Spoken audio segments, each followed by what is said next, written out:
it looks like they are still getting ready to speak. He's stepping to the mic right now. My name is Jason Trumbauer, and I'm the Chief of Police at Florida State University. All Florida State University classes and business operations on the main campus in Tallahassee are canceled through Friday, April 18th. Essential employees should check with their supervisors for further reporting instructions. All FSU athletic events in Tallahassee are canceled through Sunday. At approximately 11:50 a.m. Thursday, April 17th, a gunman opened fire on the main campus of Florida State University in Tallahassee, shooting multiple individuals in the vicinity of the Student Union building. FSU police responded immediately, engaged, neutralized, and apprehended the shooter. 2 victims of deceased are deceased, and 5 individuals have been transported to a local hospital with gunshot wounds. The shooter has also been transported to a local hospital. The 2 deceased are not students. The shooter is believed to be a current FSU student. I do not have additional information on the shooter's identity at this time. Students who need assistance can go to the Donald L. Tucker Center, where the university is providing counseling, health care, and other support services. Family members are also able to go to the Tucker Center for assistance. Students, faculty, and staff are asked to call their loved ones as soon as possible to update them on their status. The student union and the surrounding area is still considered an active crime scene. Individuals should avoid the area. Students should not return to the student union to retrieve personal property at this time. Students may return to their residence halls, but they should otherwise stay indoors on main campus to allow first responders and university staff to do their jobs and respond to those needing assistance. Students may depart campus for the weekend. All classes have been canceled through Friday.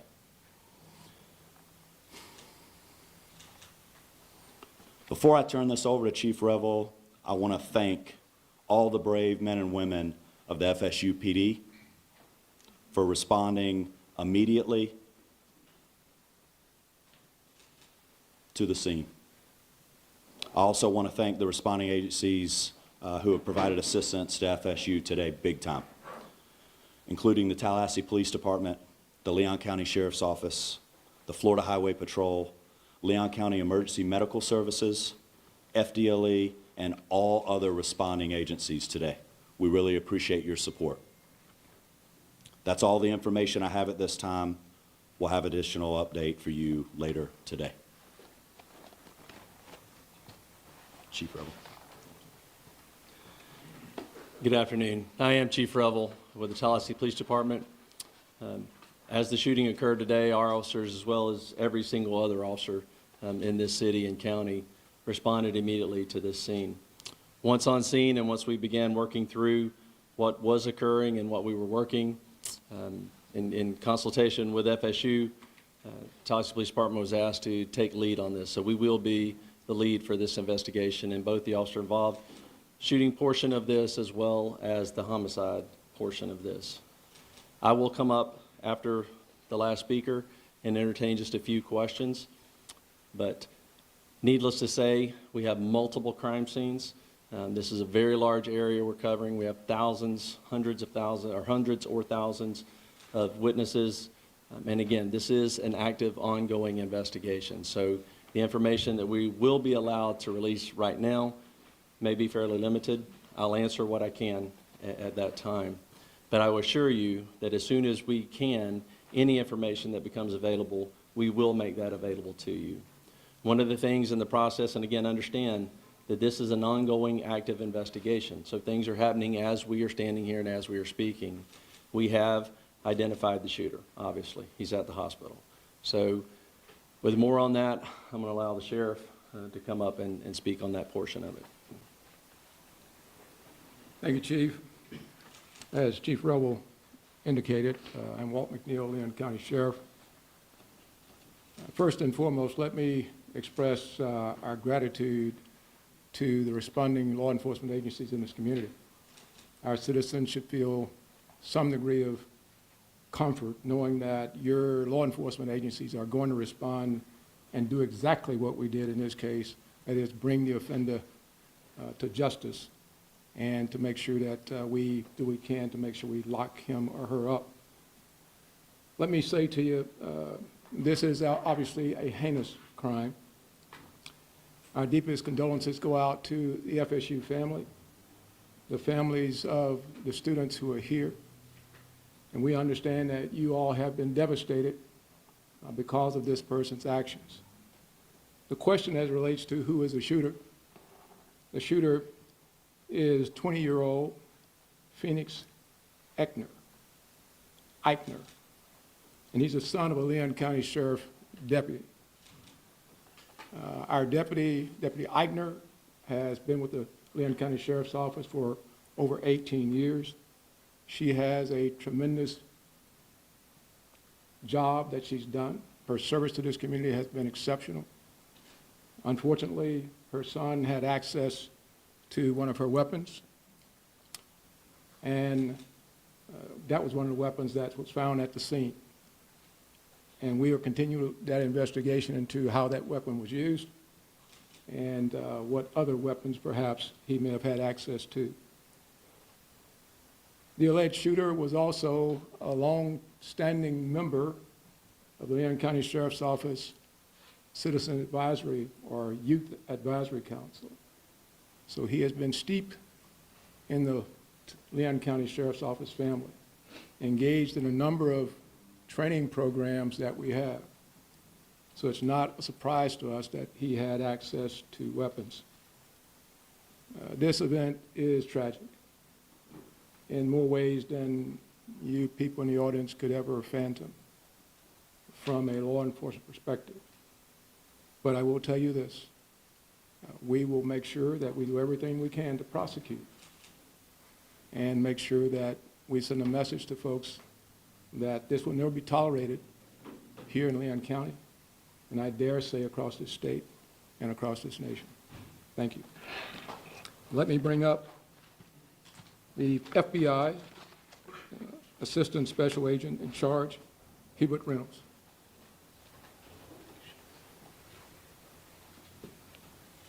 Good afternoon.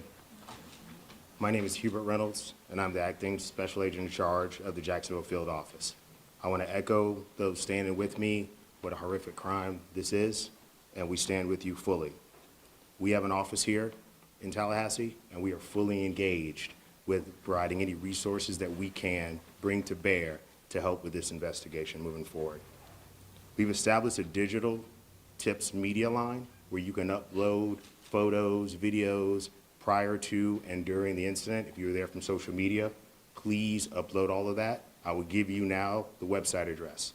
You can upload any tips to www.fbi.gov/FSU shooting. Again, that's www.fbi.gov/FSU shooting. I want to assure you that we are going to bring every available resource to be able to help the community and the local people here. Thank you.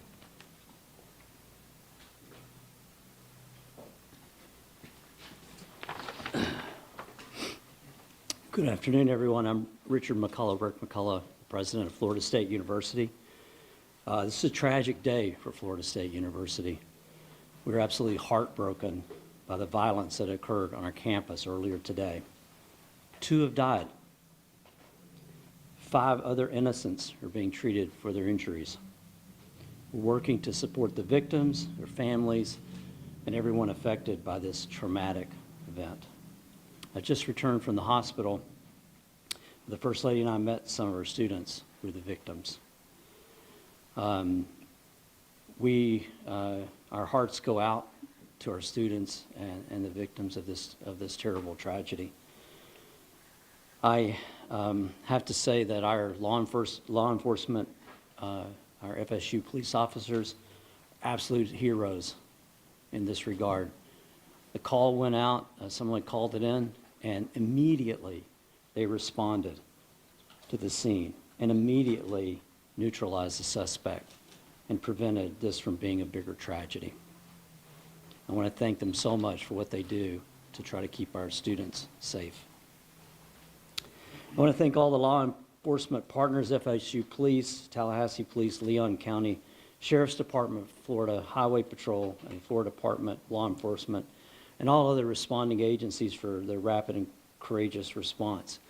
I want to thank everybody that came out to visit with the students and help us, and to be here today for this press conference. And I appreciate so much the support that you're all providing to our university and to our students. We're fully cooperating with the investigation, and we defer to law enforcement as they continue their work. I'd also like to thank all the healthcare providers at Tallahassee Memorial Hospital. They're treating and providing outstanding care to our victims. Right now, our top priority is safety and well-being for all the people in our campus. As it was said, classes are canceled on the main campus today and tomorrow, and all FSU athletics events on Tallahassee are canceled through Sunday. We also want to tell you that counseling and psychological services are available to students, faculty, and staff, and anyone that needs that should call 850-644-2003. We're also providing support for faculty and staff through our employee assistance program. And so if you need any help, please reach out. We'll continue to communicate with the campus community as we know more. This is a deeply emotional time, but we're all here to support each other. We're going to do everything we can to support our community. We're a strong and united community. We're family. And so we'll take care of all of you. And we'll get through this together. Thank you. All right, at this time, we will take a few questions. Let me just reiterate, this was a massive response, a massive response of law enforcement personnel. Our federal, state, local partners have continued to build relationships that long preceded this event. And that came into great play today in the seamless way that we all came together to work these events. But I know you'll have some specific questions. I will tell you right now, we are not going to talk about the victims, other than the fact that there are 6 of them, two additional deceased, and then the suspect. So 9 total persons. 9 total persons. Yes, sir. Have you all been able to talk to the suspect at all? Any idea about motive? The suspect invoked his rights not to speak to us. Chief, do we know if the weapon that was used was his parents' service weapon? And if so, what are the rules around storing service weapons in the Right. house? No, that's a good question. This weapon was a weapon that the deputy previously used. A lot of times, many agencies, mine included, when we transition to a new handgun, the officers are allowed to purchase the handgun they used prior. And correct me if I'm wrong, Sheriff, but I believe that's the case here. This was a handgun that deputy used prior to them transitioning to a new handgun, and so it was her personal handgun. Is she put on leave or? The sheriff would have to speak to that. We will do a thorough investigation to look at all aspects of it. There's no cause right now that we're aware of that require her to be placed on any kind of suspension or otherwise. Yes, ma'am. We've been hearing stuff that it was a deputy who was a school resource officer. Is that true? That is correct. Chief, those injured, those killed, or any of those members of law enforcement? I'm sorry? And anyone who died in the shooting or was injured in the shooting, were any of them members of law enforcement, whether it be the... No, they were not. Sheriff's Office? They were not. Yes, sir. When law enforcement arrived, did the suspects engage with them, or did he surrender immediately? No, they challenged him and ended up shooting. He did not comply with commands and was shot. Did he fire at officers? I do not believe he fired at officers. We've heard that Phoenix may be autistic. Are you able to confirm that detail? I do not have that detail. Is there an ID of the victims yet? I'm sorry? An ID of the victims? We're not releasing any of the victim information at this time. Was the officer aware of any behavioral conditions or concerns or threats prior to this incident? We were not. How quickly did officers arrive on scene from the the 911 call to when they engaged the suspect? We will get you that information. I don't have that currently. I assume that would be a question that was asked, but I mean, it was almost immediately. That FSU, obviously this is their campus and they patrol it very well. So they were on scene almost immediately, engaged almost immediately. And then everyone else, again, was a massive, very quick response. I know that you said that the two deceased were not students. Do we know of those 5 that were injured or any of them students? Again, we're not releasing any information on the students on the victims at this point. Specifically, what firearm did he use? I'm sorry? What kind of firearm was he using? It was a handgun. What kind of handgun? I don't know what type of handgun that was. It was probably a 40. I don't know. Chief, I heard it reported that a shotgun was also recovered on campus. Was that used in the shooting? We do know that he had a shotgun with him. We have not confirmed anyone was shot with a shotgun at this point. But again, that could change as we, again, there are hundreds and hundreds of witnesses, and as we piece all of this back together, information will come to light that we may not have at this point. So I do not believe so at this point. We'll take one more question. Do we know Will how body many cam shots footage in of total? radio dispatch or any logs being released in the near future? I'm sorry, say again. Will there be any body cam footage or radio dispatch logs or incident reports being released anytime soon? We will work with the state attorney's office, which we always do, in pulling together all the information, all the investigative evidence from this case, and in collaboration with State Attorney Campbell, we will make that determination. Obviously, after the case is over, we will certainly, it all becomes available at that point. But as to what we can and will release at that point, like I said before, we're very open, transparent on these things. Again, the officers did an incredible job. But again, some of this is very horrific. This is a horrific incident. And so we will, again, collaborate with the state attorney's office and determine which of that evidence could be released or will not be released. But again, I'll let you know that as soon as we make that determination. So thank you all very much. Appreciate you being here. And just let me reiterate what's already been said. The collaboration between all of the agencies, the federal, the So you are state, the listening now local, to the press all of conference our live first from responders, Tallahassee. our EMS personnel, our fire department, again, As just a this massive press conference response. wraps up, we want to come back to our studio with Anthony Austin and Ken Jefferson, our crime and safety analyst. And a bad afternoon has, I think you could say fairly, has gotten even worse. This news has gotten much worse than it was before. We thought one person had died. Now we understand there are 2 who have been deceased from this active shooter situation. They are not students. They are not law enforcement agents. There are 5 still in the hospital. And then the shooter himself does have a name now. He's been named as, allegedly, as the 20-year-old Phoenix Ikner, who is the son of a law enforcement agent from Leon County deputy. She is an 18-year veteran of the force. And as you heard law enforcement agents there talk about this, just adds layers to the tragedy for them.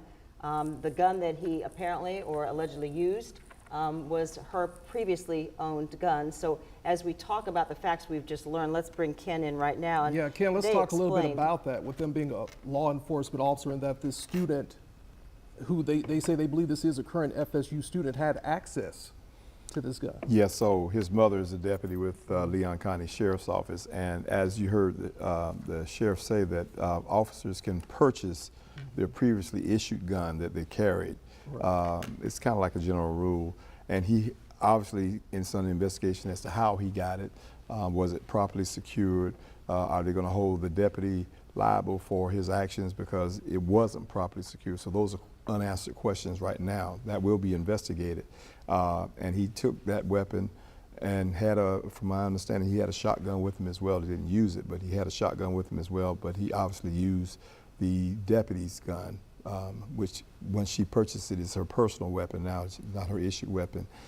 He got a hold of it and he wreaked havoc in the, near the student union with that. So beyond the actual act of shooting the gun and killing 2 people and injuring the others, they're going to have to investigate how he got that gun. Again, was it properly secured? Was it secured at all? Or did the deputy take for granted that he's a student, he's an adult, I don't have to worry about securing it?